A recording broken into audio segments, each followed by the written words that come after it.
Gálatas capítulo 5, ler dos versos 22 a 26. Eu queria que você prestasse bastante atenção a esse texto,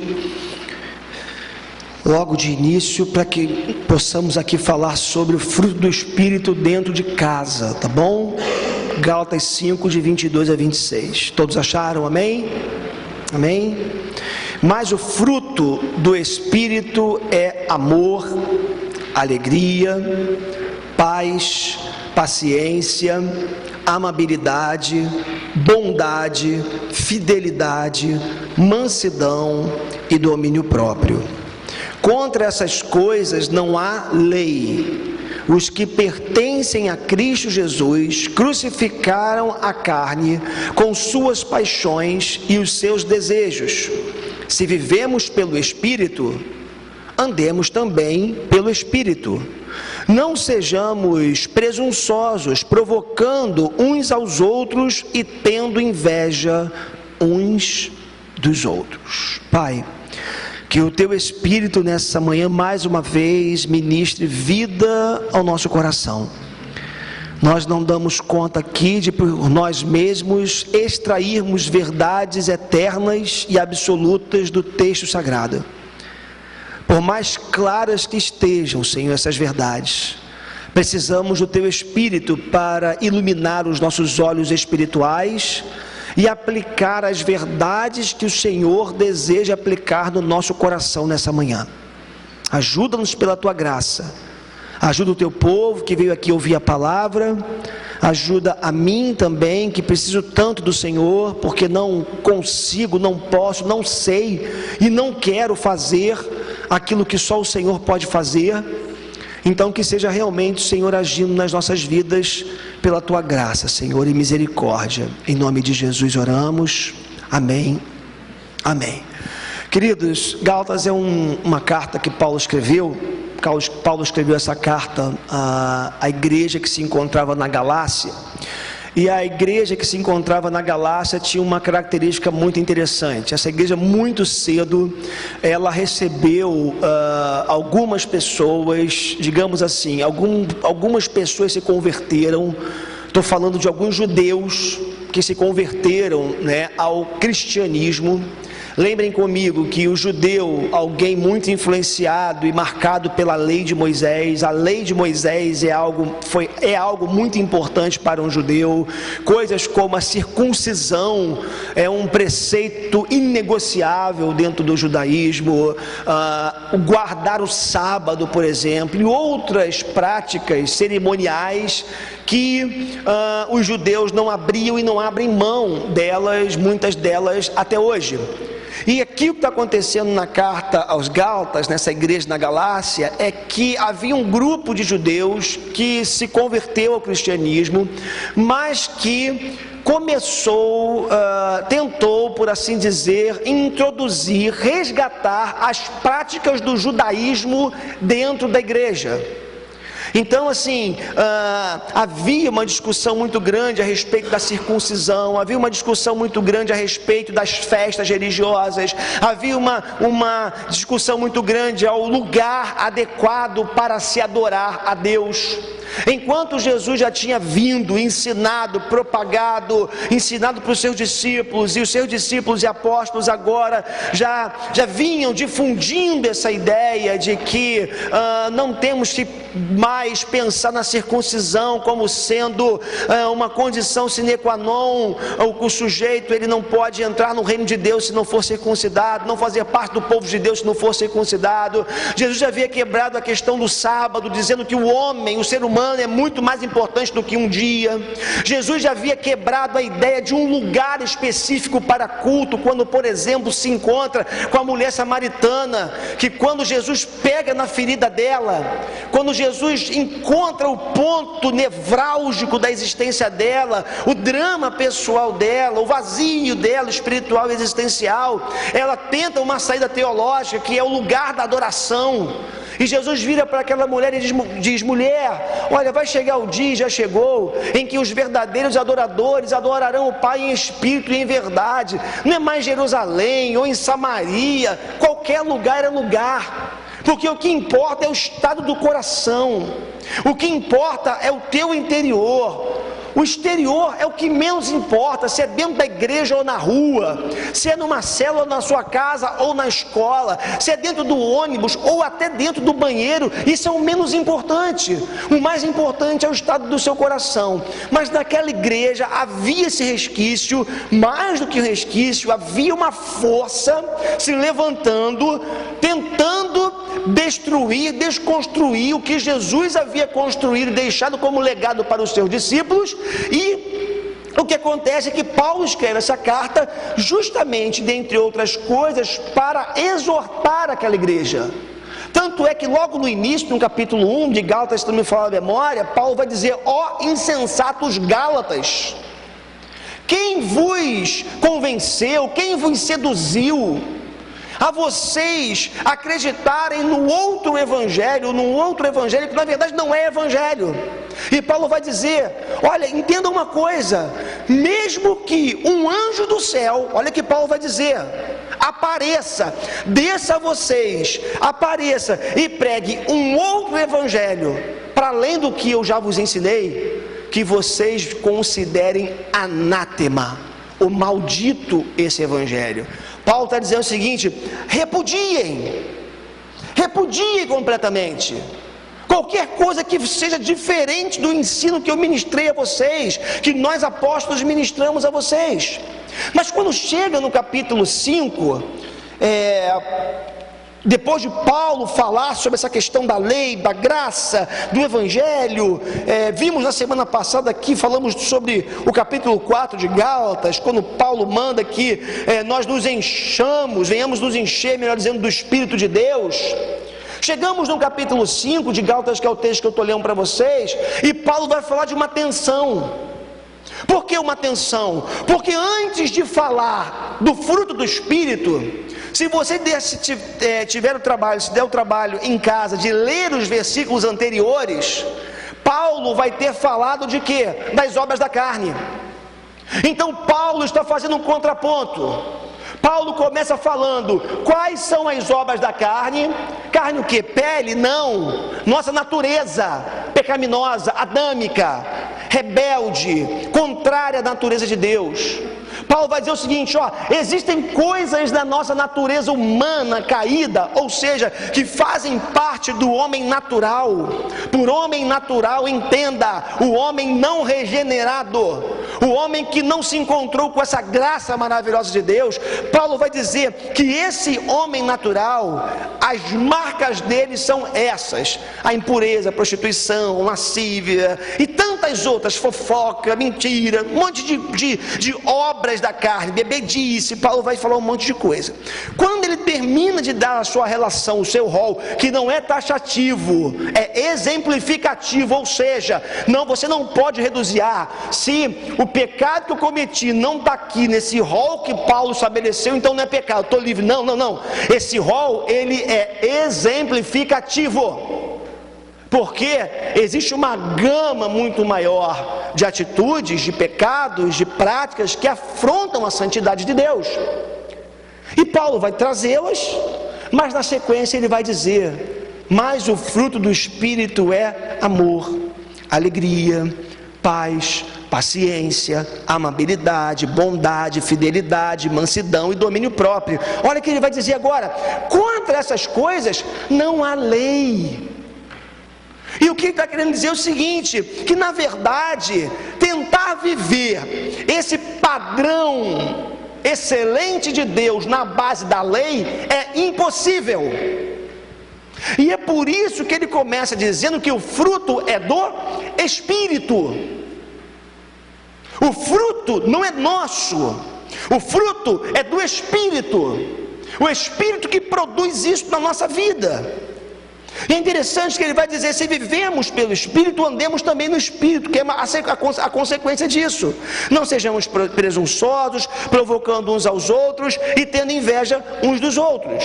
Bom, a gente tem que entender o seguinte quando a gente fala sobre as questões espirituais, né? À luz das Escrituras Sagradas, irmãos, Quando nós falamos de experiência espiritual, embora vivamos dias, né? Você sabe que o nosso problema hoje não é tanto mais o ateísmo, né? Eu acho que o ateu mesmo é uma espécie, assim, digamos assim, não vou dizer extinção, mas bem reduzida. Hoje o maior problema é que as pessoas creem demais. Elas creem em tudo, né? Então, assim, a pessoa pensa assim, que, bom, se não atrapalha, tá bom. Ele vai introduzindo, né, elementos na sua religiosidade, elementos no seu culto, elementos na sua espiritualidade, e é difícil você encontrar hoje uma pessoa que não tenha tido uma chamada experiência mística, uma experiência transcendental, espiritual.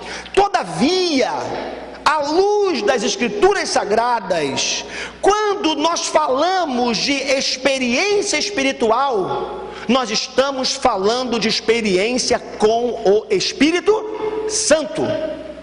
À luz da Bíblia, experiência espiritual é experiência com Deus, é experiência com o Espírito Santo de Deus. E quando nós falamos de experiência com o Espírito Santo de Deus, é importante nós diferenciarmos, mas nós entendermos dois aspectos da experiência com Deus. A primeira delas é o novo nascimento. Você precisa entender, como Jesus disse para Nicodemos e como os apóstolos falaram várias vezes nos seus discursos, nos seus ensinos, que a primeira experiência que uma pessoa tem com Deus, quando ela começa a se relacionar com Deus, se ela é alguém que Deus chamou para ele, é a experiência da regeneração. O que significa regeneração? Um conceito bíblico teológico. Significa você ser gerado de novo. É você nascer de novo. É você nascer, como Jesus disse lá para Nicodemos, não da barriga da sua mãe, não voltar para o ventre materno, como Nicodemos tentou ali, um mestre da lei tentou sugerir, ou quando ele pergunta para Jesus, mas é você ser gerado de novo pelo Espírito Santo de Deus. E vai ser justamente essa regeneração que vai dar a você a capacidade, a possibilidade de crer de maneira correta e se relacionar de maneira adequada com Deus, que é totalmente santo. Então, não dá para falar de relação com Deus sem regeneração. Não dá para falar em intimidade com Deus, vida com Deus, vida na presença de Deus, sem que você tenha sido regenerado, ou seja, sem que você tenha nascido de novo. E esse nascimento é um nascimento espiritual. Esse nascimento é obra exclusiva do Espírito Santo. Não tem nada que você possa fazer para contribuir com esse novo nascimento. Não tem nada. É Deus olhar na sua graça para você, sem mérito algum, sendo você um miserável pecador como eu sou, da pior espécie, e Deus fala assim, ó, eu vou te regenerar e ponto. Eu falava aqui na quarta-feira, eu vi uma mensagem desses dias, eu estou fazendo um exercício novo, saído do lugar comum. A gente fica às vezes com o ouvido viciado, ouvindo só os mesmos pregadores, né? Eu tenho feito um exercício, que é ouvir desconhecidos, gente que eu nunca ouvi, até de matrizes teológicas diferentes, quem sabe, em muitos casos, e eu tenho ouvido isso, né? Eu tenho exercitado. Eu confesso que às vezes dá alguns arrepios, né? Você se contorce um pouco aqui e ali, né? Com algumas coisas que você ouve, mas faz parte do crescimento. Mas eu vi um pregador essa semana dizendo uma coisa muito interessante. Ele dizia o seguinte: pode ser que o próximo Billy Graham, que foi talvez o maior evangelista do século XX, ele esteja hoje numa sarjeta, bêbado, sujo, drogado. É difícil a gente entender isso, né? Pode ser que o próximo Billy Graham esteja nesse momento chapado na sarjeta, sem rumo, sujo, marginal, que as pessoas passam e não querem estar perto dele. Mas sabe o que acontece? se a graça regeneradora de Deus, de uma forma absolutamente sobrenatural, alcançar aquele homem ou aquela mulher, nada segura o mover de Deus na vida dessa pessoa. Pode ser que não esteja dentro da igreja, que tenha crescido, nascido numa família evangélica, pode ser, porque Deus é livre, e essa primeira experiência que é do novo nascimento, como eu já lhes disse, é uma obra exclusiva de Deus. Mas aí você pode falar, beleza pastor, que legal, não tem participação nenhuma, eu estou legal então porque eu estou aqui na igreja, eu estou na igreja, quer dizer então que eu nasci de novo? Não, quer dizer não, porque o próprio Senhor Jesus disse que tem muito joio no meio do trigo, não cabe a mim tentar tirar joio do meio do trigo. O próprio Senhor Jesus disse o quê? Que não tem como você mexer nesse negócio, joio e trigo crescem juntos. Tem muita gente posando de santo, posando de bonzinho, posando de crentinho, posando de maridinho fiel quando chega na porta da igreja, que dá o braço, tuva o peito, dá a paz do Senhor. Tem muita gente assim, marcado pela hipocrisia, e que a Bíblia diz que vai chegar um dia e vai ouvir: apartai-vos de mim, malditos, porque eu não vos conheço. E não sou eu que digo não, e não falo com fel na boca desejando isso não para alguns não, mas é o que a palavra de Deus nos diz. Ao que a palavra de Deus nos diz, por uma razão muito simples: esse novo nascimento, que é obra exclusiva do Espírito Santo de Deus, inevitavelmente vai desembocar numa experiência com o Espírito Santo de Deus, inevitavelmente vai proporcionar na nossa vida uma experiência com o Santo. E aí, isso tem a ver com o revestimento, ou com os revestimentos do Espírito de Deus na nossa vida. A Bíblia fala que o Espírito Santo de Deus pode ser resistido, sabia disso? Pode ser apagado, segundo os teólogos, não completamente na vida dos regenerados, mas aquela chaminha. Eu já vivi essa experiência. Quando eu morei em Recife, eu já baguncei bastante, viu gente? Quando eu morei em Recife em 91, 92, que eu já contei essa história para vocês, né? Vou ali para sair do Rio, né? Eu vou ali para Boa Viagem, para Orla, só para ver. Eu vi o trio elétrico de longe, só para ver. Aí eu me lembro como se fosse hoje. Cheguei lá na trio elétrico, estava longe ainda, né? Aí conforme o trio elétrico ia passando, né? Aí a perna começou a balançar, essa perna, né? Pensou, né? Aí foi, né? Essa aqui primeiro, tá? Essa aqui. Daqui a pouco o trio elétrico mais perto, a perna esquerda começou a balançar. Daqui a pouco eu estava na galera, no meio da galera, fazendo tudo. Então, o que acontece, e eu já conhecia a palavra, eu fui criado na igreja desde a minha adolescência. E aí, o Espírito Santo pode ser resistido, ele pode ser apagado, abafado, mas há uma exortação na palavra de Deus, nas Escrituras Sagradas, para que nós sejamos cheios do Espírito Santo. Aí tem uma coisa interessante, porque o verbo usado nesse texto, quando diz enchei-vos, como a gente diz, na verdade esse verbo está na voz passiva e não na voz ativa.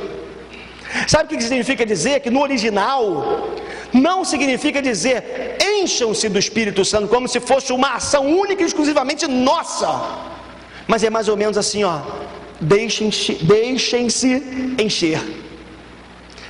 O que o Paulo diz aqui em Gálatas, e fala também em Efésios, existe um Deus que está doido, perdoa a expressão, para encher você com o Espírito Santo dele, para que você não seja um crente meia boca, para que você não seja um crente que impressiona na igreja, mas dá mau testemunho fora dela, para que você não seja um crente que você na igreja você prega, você canta, você ministra, e dentro da sua casa você é um demônio.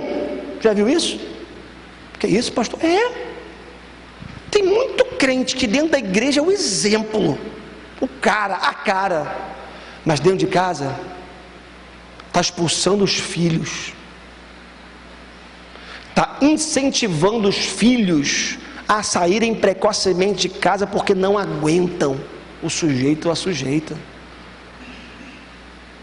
Então, primeira experiência é o novo nascimento. Segunda experiência, deixar-se controlar pelo Espírito Santo de Deus. Segunda experiência é você buscar ser cheio dessa presença do Espírito Santo de Deus na sua vida. É por isso que Paulo também nos Efésios vai dizer: não se embriaguem com vinho, não se encham com vinho, mas façam o quê? Sejam cheios do Espírito Santo de Deus. Duas influências, né? A bebida te influencia de uma forma, não é verdade? Paulo está dizendo: não, essa não é a melhor influência que pode ter sobre a tua vida. Aqui eu não estou entrando no mérito de beber, pode, não pode, não estou entrando nesse mérito. Eu estou falando de você ser cheio. Meu irmão, minha irmã, se você quiser o melhor, puder ser cheio de alguma coisa, seja cheio de Deus. Seja cheio da presença de Deus. Por uma razão, o objetivo é sermos cada vez mais parecidos com o Filho de Deus, que, por sua vez, foi completamente parecido com o Pai. Ele mesmo disse: eu e o Pai somos um. Quer ver o Pai olhar para mim? Jesus falou isso. Enquanto as pessoas diziam: leva meu Pai, Jesus estava dizendo: olha para mim. Olha para mim. Porque se você olhar para mim, você vê o Pai. Então Jesus foi esse modelo. E o objetivo, como já lhes disse, é sermos cada vez mais parecidos com o Filho de Deus, que é um com o Pai. E sabe o que a Bíblia fala sobre Deus? A maior definição de Deus, a melhor definição de Deus, vocês sabem: Deus é amor. Quer se parecer com Deus? Ame. Quer se parecer com o Filho de Deus? Ame. Deus é amor. Jesus, seu Filho, é amor. Olha que coisa linda. João, na sua primeira epístola, vai dizer, ele vai descrever Deus assim. 1 João capítulo 4, versos 7 a 8. 1 João 4, 7 a 8. Esse é o apóstolo do amor, né? Conhecido como apóstolo do amor. Olha só o que ele vai dizer. Primeira epístola de João 4, 7, 8. Amados, amemos uns aos outros, pois o amor procede de Deus. Aquele que ama é nascido de Deus. Lembra da regeneração? Está comigo aqui? Lembra da regeneração? Aquele que ama é nascido de Deus e conhece a Deus. Quem não ama, não conhece a Deus, porque Deus é amor. Deus é amor. Deus é amor, seu Filho é amor. E aqueles que nascem de novo, se você nasceu de novo, meu irmão, minha irmã, a sua marca tem que ser o amor. Se eu der aqui 30 segundos, 1 minuto para você pensar, lembrar de atitudes amorosas suas nessa semana, você vai conseguir encontrar alguma atitude amorosa? Não precisa se manifestar, é um exercício seu com Deus. Aqueles que estão em Cristo, aqueles que nasceram de novo, precisam entender que a principal marca na vida de um homem ou mulher de Deus é o amor. Agora tem um detalhe: esse amor que a Bíblia fala não é amor sentimento não, gente. Cheguei na igreja, fui para a igreja hoje que eu estou com, meu coração está cheio de amor pelos meus irmãos. Muitas vezes a gente chega aqui e não está amando ninguém. Teve uma noite ruim, uma semana ruim, brigou com o marido, brigou com a esposa, o filho deu trabalho. A última coisa que você está é com o coração cheio de amor por alguém. Não é verdade? Não é verdade? Sabe o que acontece? Na Bíblia, amor, ele é menos sentimento e mais atitude. O amor bíblico, sobretudo, é um amor atitude, não é sentimento em si. Tanto é que o versículo central da Bíblia, João 3,16, vai dizer o seguinte: Deus amou tanto que deu. Podia ser assim, porque Deus amou o mundo de tal maneira que ficou ali sentindo um gozo no coração, né? Deus ficou sentindo um gozo, uma alegria no coração, uma paz, uma coisa gostosa, e foi, e passou. Não, Deus amou tanto o mundo que deu seu Filho, para que todo aquele que nele crê não pereça, não morra, mas tenha vida eterna. Então, em regra, mais do que sentimento, a Bíblia fala de amor e atitude. Existem 3 palavras que vão designar amor no Novo Testamento, tá bom? Nós temos a palavra eros, da onde vem a palavra, o amor erótico, o amor entre um homem e uma mulher, o amor sexual. Nós temos o amor filéus, ok? Que é o amor fraternal, que é o amor de irmão, que é o amor de amigo, que é o amor que faz com que você se relacione com as pessoas sem interesse, mas só pelo fato de estar com elas, o amor de amigo, ok? E nós temos uma outra palavra para designar amor no Novo Testamento, que é a palavra ágape. E essa palavra ágape, ela denota o amor perfeito de Deus. Então, quando você, por exemplo, lê João 3,16, no verbo no original lá, está dizendo assim, mas vamos transliterar, né? Deus agapou tanto o mundo, Deus amou com tanta perfeição o mundo, Deus amou de uma forma tão plena, tão absoluta, tão perfeita, que Ele deu. Então essa palavra ágape, ela significa o amor perfeito de Deus, o amor incondicional e prático de Deus pelos seres humanos, pela sua criação. E aí, queridos, Deus manda que nós nos amemos com esse ágape, que nós nos amemos com esse amor, por uma razão muito simples. Voltando para o nosso texto original, de Gálatas capítulo 5, o fruto do Espírito é ágape. O fruto do Espírito é ágape. Agora, se ágape é o amor de Deus, o amor perfeito de Deus, como que a gente pode agapar? Como que a gente pode agapar as pessoas se o amor de Deus, que Deus amou o mundo e nos chama para que nós nos amemos uns aos outros, deve ser esse amor ágape? Só tem um jeito: conexão com a fonte única do verdadeiro amor. Somente quando nós estamos na fonte, bebendo amor, recebendo amor, vivendo amor, é que nós vamos conseguir amar de verdade as pessoas. E em casa? Em casa. Sabe qual é o nosso problema muitas vezes? Já falei aqui de certa forma. A gente consegue até viver um pouco disso às vezes na igreja, aqui dentro, né? Máscara social, crente, né? Agora, se tem um lugar em que eu e você precisamos desenvolver o fruto do Espírito, o ágape, é dentro de casa. O amor prático em Gálatas 5 deve ser vivido antes de tudo dentro da nossa família.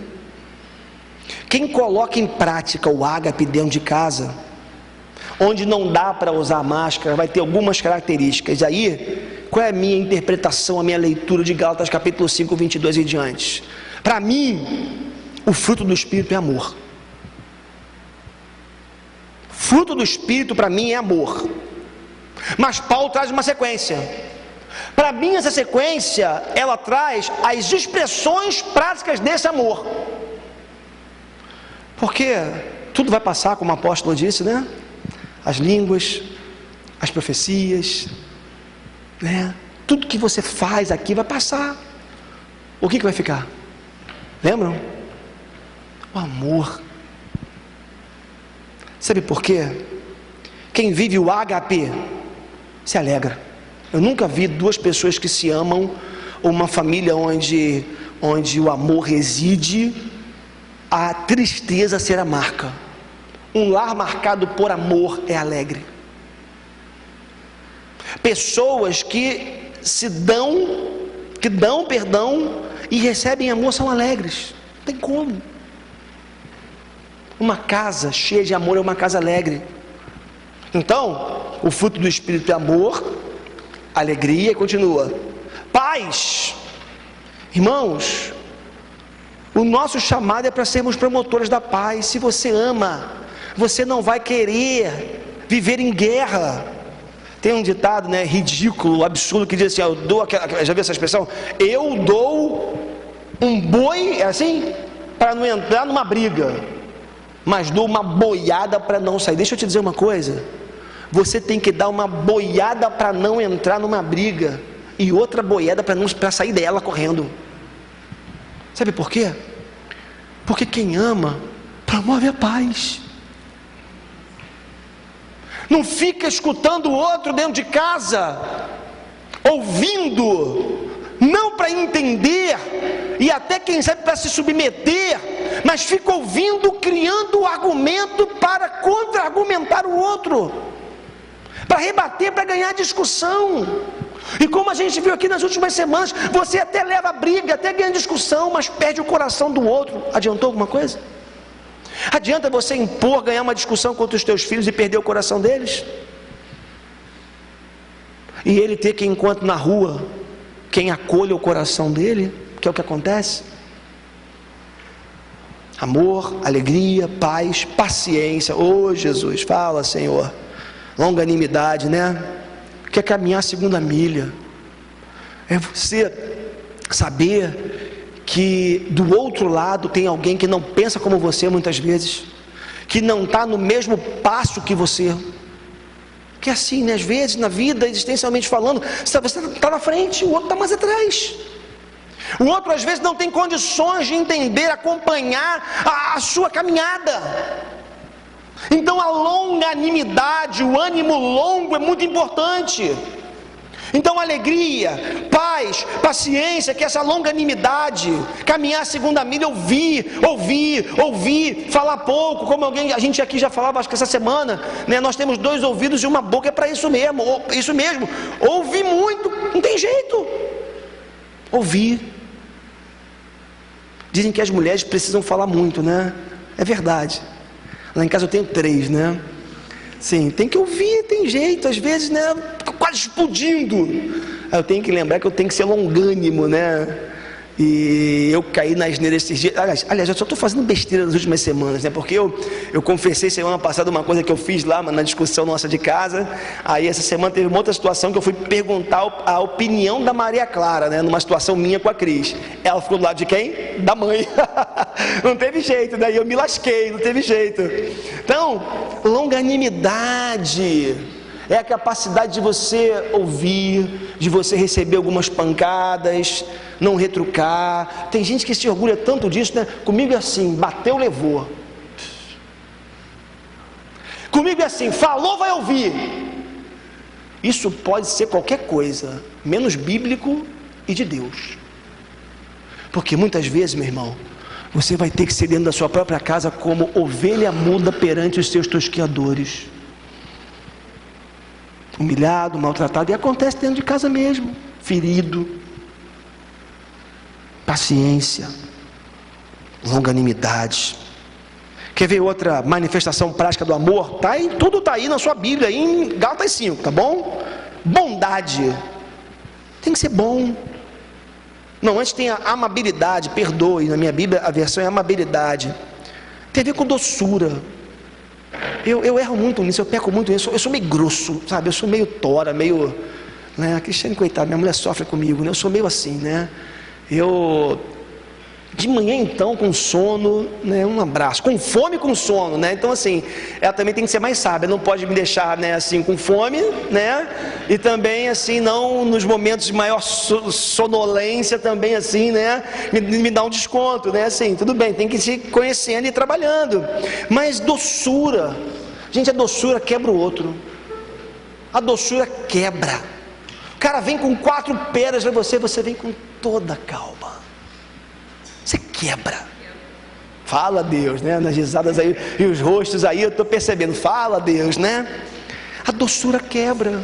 Quebra. No seu trabalho quebra o teu colega. Não adianta. Ele vai morrer de raiva. Vai morrer de raiva, mas vai ficar quebrado. Dentro de casa é a mesma coisa com o vizinho. Vem com 4 pedras para cima de você. Seja dócil. Doçura, essa amabilidade, bondade. Atitude bondosa, fazer o bem.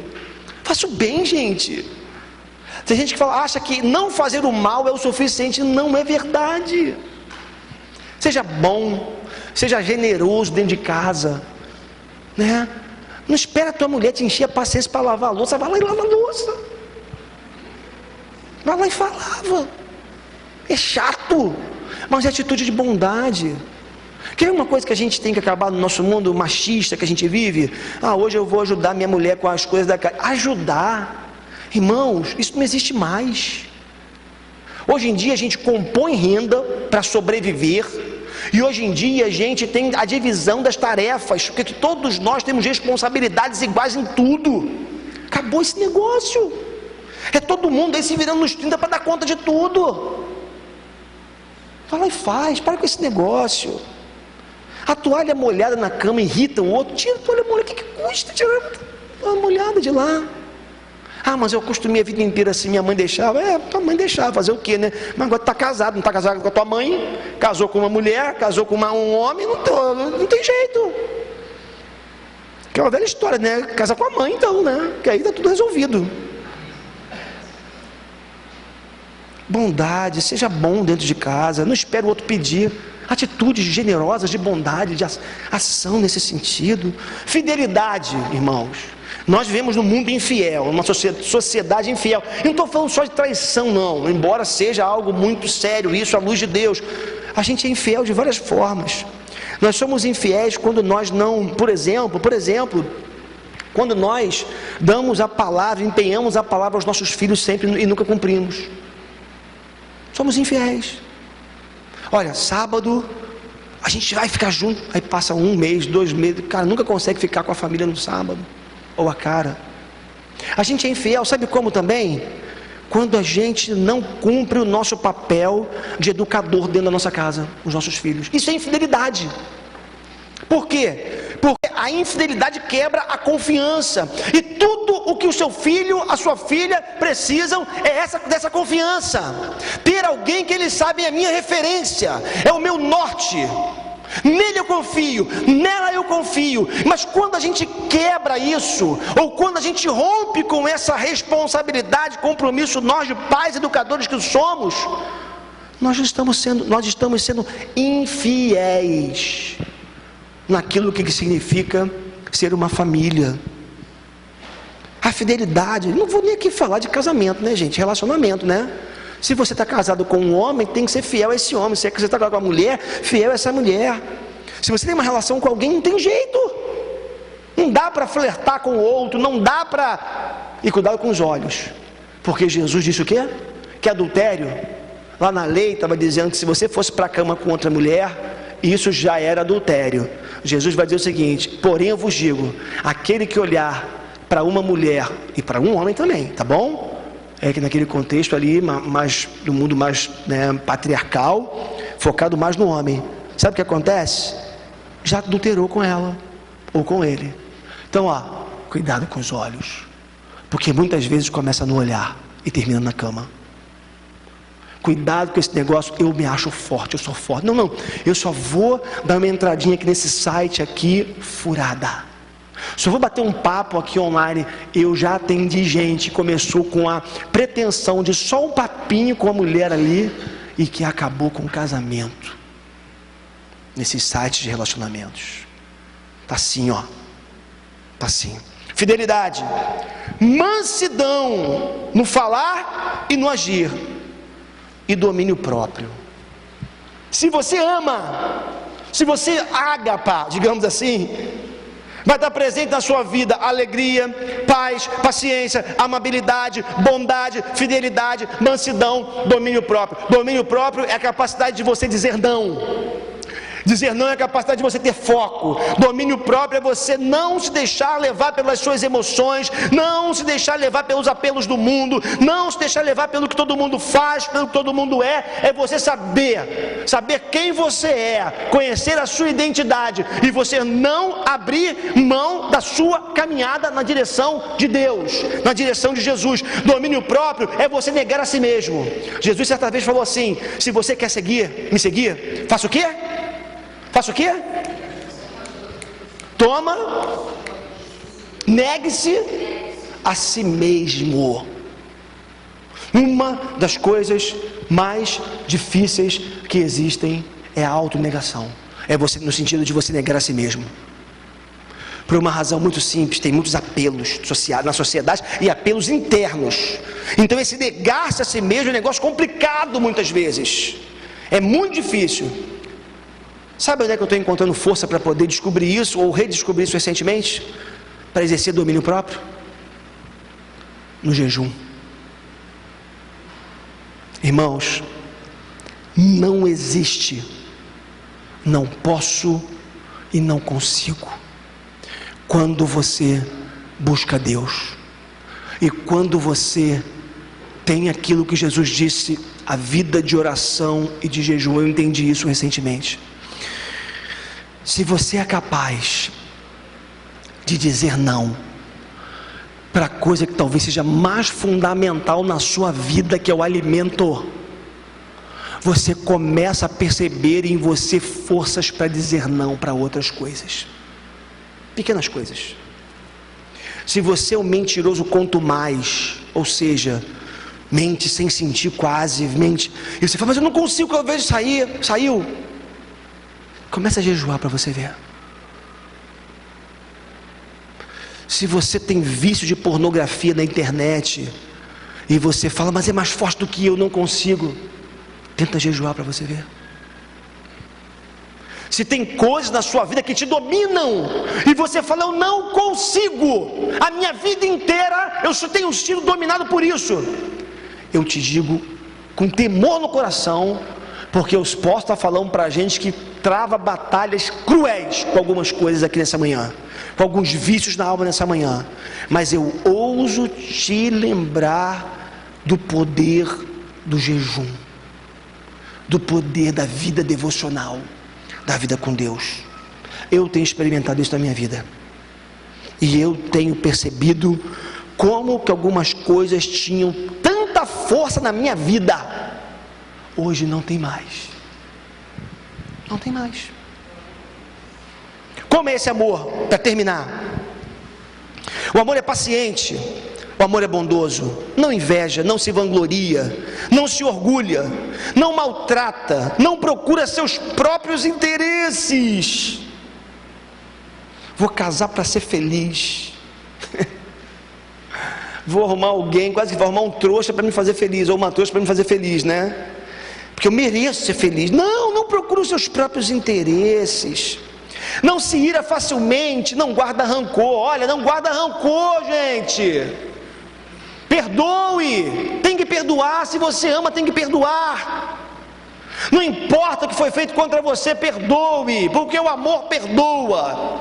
O amor não se alegra com a injustiça, mas se alegra com a verdade. Tudo sofre, tudo crê, tudo espera, tudo suporta. 1 Coríntios capítulo 13, de 4 a 7. Interessante, porque Paulo está escrevendo para uma igreja de Corinto, onde tinha um templo para uma deusa chamada Afrodite, que era uma deusa da mitologia grega. E a Afrodite era considerada a deusa do amor. Imagina, Paulo falando de amor numa cidade que possivelmente pensava, considerava ser a grande referência do tema. amor. O que Paulo está dizendo é o seguinte: Afrodite, ou os seguidores de Afrodite, confundem sexo com amor, prazer com amor, beleza exterior com amor. Mas eu quero, Paulo vai dizer, mostrar para vocês que o verdadeiro amor, que cura, que perdoa, que liberta, que engrandece, que abençoa, que me faz ser abençoado, é o ágape, o amor de Deus. Imagine, irmãos, todas essas virtudes ou características do ágape presentes dentro da nossa família. Olha para a tua casa agora.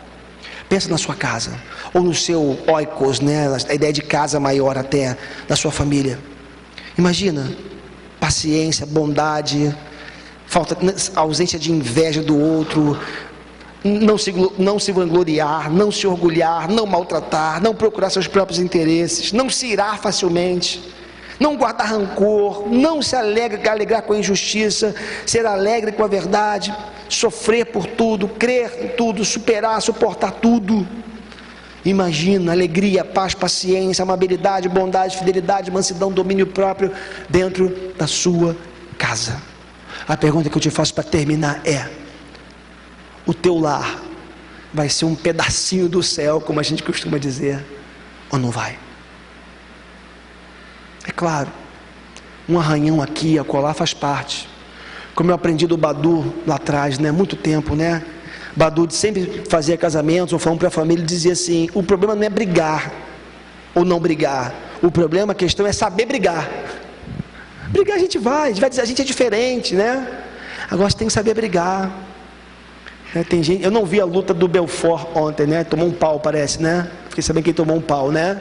Então, assim, eu falei aqui outro dia que dentro de casa a gente vive a chamada, eu inventei uma expressão aqui, síndrome do octógono, né? Já sabe que no octógono o que acontece? Vale tudo, né? Aí o opositor lá, o lutador foi o... esqueci o nome dele agora, o lutador lá que lutou com o Vitor lá, né? Aí, se bem que os dois tinham uma rixazinha lá, e te arrebenta, o sangue desce, tá? Daqui a pouco vai lá, abraça, beija, tira foto junto pra galera, porque no octógono vale tudo. A impressão que eu tenho é que a gente tem transformado a casa da gente no octógono, onde vale tudo. Aí depois fica tudo certo. Aí bota foto no Facebook da família feliz, né? Passeando, pá. Gente, eu termino clamando a Deus pela minha vida, pela minha casa. Você pode pensar: poxa, o pastor vive tudo aquilo ali que ele pregou. Não vivo não. É uma luta, todo dia. É uma batalha, todo dia. Eu brinco lá em casa, brinco chorando, né?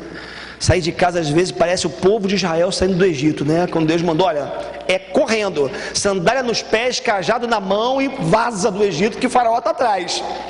A impressão que eu tenho que lá em casa, às vezes, para sair de casa de manhã, assim, é sair do Egito, né? Porque o bicho pega, desculpa a expressão aqui. E assim durante o dia são as crises relacionais, conjugais, com o filho, né? A filha entrando na pré-adolescência, Júlia. Para quem não sabe, eu tenho uma que mora no Nordeste, que está para casar, 22 anos, vai casar em fevereiro. Eu estou tendo que fazer assim, né? Carregar aqui, né? Com as férias já meio programadas, aí decidiu casar. Como é que eu faço aqui agora para o lado de cá? Você tem que ficar se virando de um lado para o outro para dar conta. Cobrança de tudo que é lado. Ontem à noite, meia-noite e pouco, eu estava lá falando: mas pai, já comprou a passagem? A gente está em maio, né? Para fevereiro. Falei: ainda não consegui comprar ainda, estou resolvendo aquela coisa toda. É sim, é complicado, mas vale a pena. Vale a pena porque quando eu vivo as minhas lutas aqui na igreja como pastor integral que sou, que choro, que lamento, que me frustro, eu volto para casa, eu tenho meu porto seguro. Eu sei que ali tem gente que me ama de verdade, que me aguenta. Pô, essa é uma heroína, né? Para me aguentar, né? Que me aguenta. As minhas filhas, quando já me percebem tenso, preocupado e com alguma coisa, aí já vem com um chameguinho, já vem acolhendo. Isso é amor, isso é preocupação, cuidado. Vale a pena investir Por isso, meu irmão, minha irmã, se você quiser ter uma família que glorifique a Deus e que ao mesmo tempo seja um testemunho para os de fora, mas antes de ser um testemunho para os de fora, seja algo bom para você e para essa família como um todo, é necessária a presença, o desenvolvimento, o crescimento do fruto do Espírito, que é amor. Amor. Amor. Amor de Deus. Não adianta você amar o mundo inteiro, pregar para o mundo inteiro e não ter o respeito e o amor da sua família. Não adianta. Amor. Que o Espírito Santo de Deus nessa manhã, já tarde, possa nos instruir, nos capacitar nas nossas fraquezas, incapacidades, limitações, impotências, para que de verdade nossa família seja uma família que glorifique o nome dEle, mas que seja bênção aqui na terra também, para nós, para o nosso cônjuge, para os nossos filhos e para as pessoas que nos cercam aqui. Amém, queridos? Queria orar com você. Fique de pé, por favor.